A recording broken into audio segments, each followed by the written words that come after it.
Well, look well. In dreams, I nearly always don't have the presence of God in dreams, perhaps because it's the subconscious. It's just using, I'm not sure, past memories that, a lot of my life didn't have the awareness of God in. Up to the age of, well, I'm not sure what, but I think I had some awareness of God even before conversion. As a child, I prayed to God sometimes. Freely, not because it was just compulsory at school or something. Well, especially that Dad would die, because I was scared to death of him, for Mum's sake. Well, I've just had a quick conversation to God. I was going to say with, but it's more to, I steam on and don't let him get a word in edgeways, I think, at times.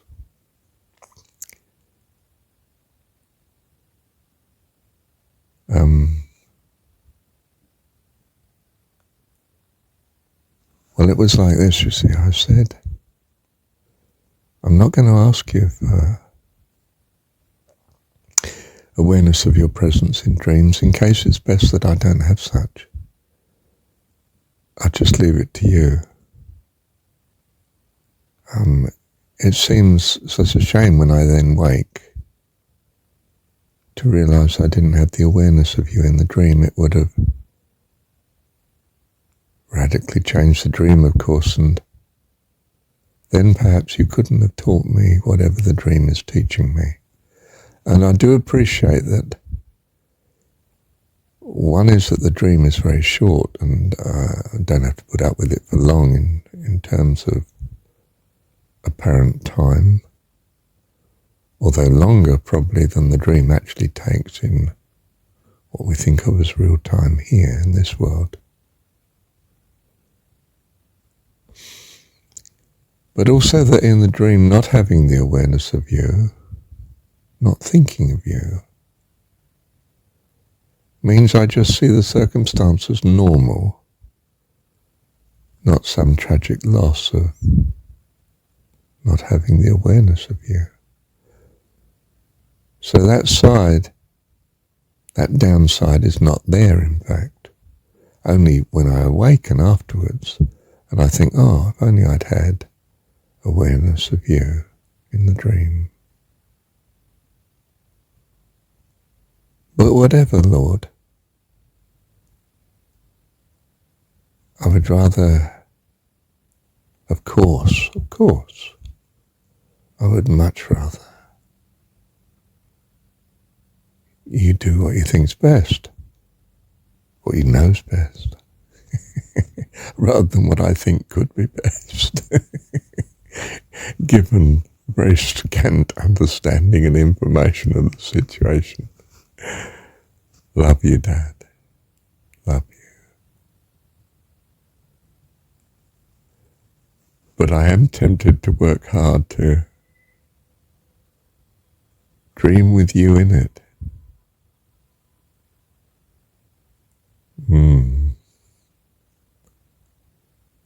I think I'll try and ease off in that regard. Just be more aware of you when I am awake. And if that transforms my dreaming state, well, that's lovely. And if it doesn't, I trust you for it, Lord, if I possibly can. And I can, I think. Love you, Dad. Thank you, Heavenly Dad. So I just add, do you see the way of looking at things? In a traditional Christian view, we've given our life to God. But what we really mean is we want him to rule every detail, because obviously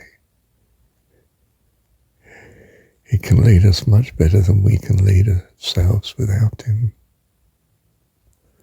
But of course, I say of course, what he seems to do in the dream is what he did in in what we think of as reality, this universe, life and awakeness,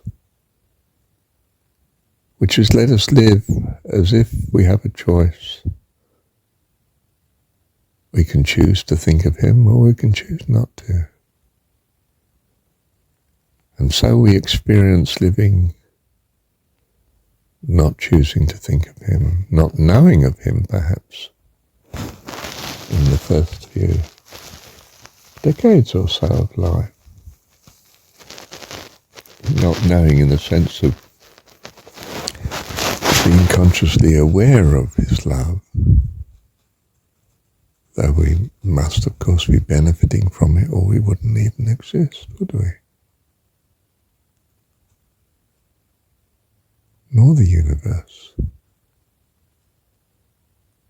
Perhaps. We're back to this freedom again of not knowing, aren't we? And that, if I can unemotively say ignorance, that lack of knowing and understanding, can be very beneficial in affording us a freedom where in some sense we can delight to find him. It is like that, isn't it? Youth, time, life, where we long for a good partner, and one day we come across someone who just seems to fit the bill, and we're flying. How much more when we find God? My strange conversion, well, all conversions are strange, aren't they? They're dramatic and miraculous, as far as I know. In some real sense they are. A fantastic change, where the reality of God just hits you. The possibility of that reality, I mean, in a loving way, a way you just want to embrace with all your being. I didn't know I was going to give a discourse on conversion. I thought I was just going to talk about dreams in this recording.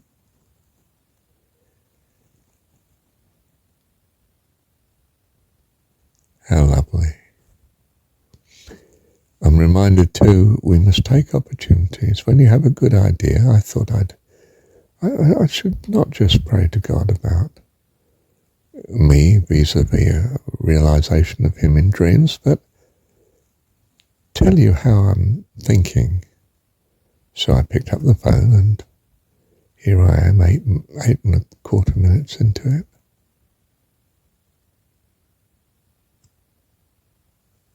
And I trust and hope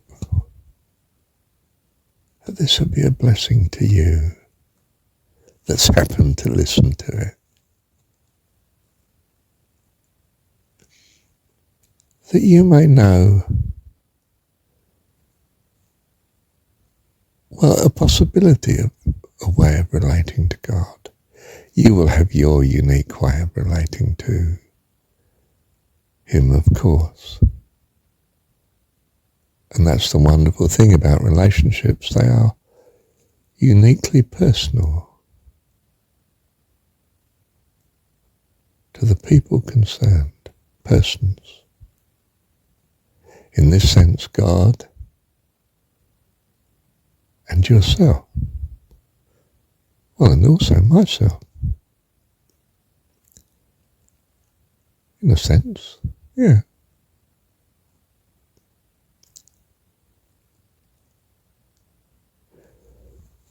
This opportunity of life is quite fantastic, isn't it? You can come to know God from a free situation of him perhaps being, perhaps not being. How do you want it?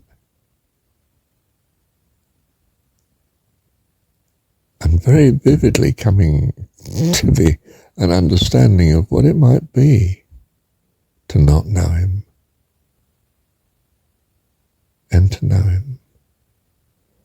what you truly want in your heart,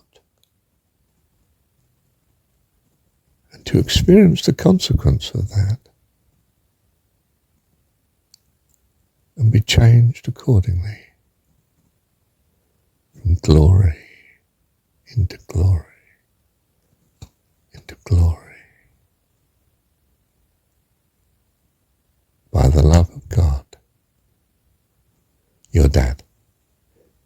From the Jesus story point of view, your heavenly dad, Abba.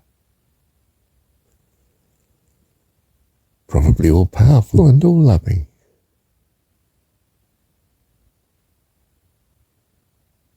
Love you, Dad. Thank you, Heavenly Dad. To worship you I live.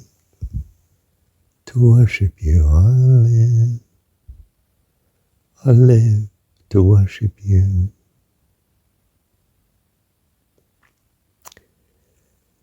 Thank you, Heavenly Dad.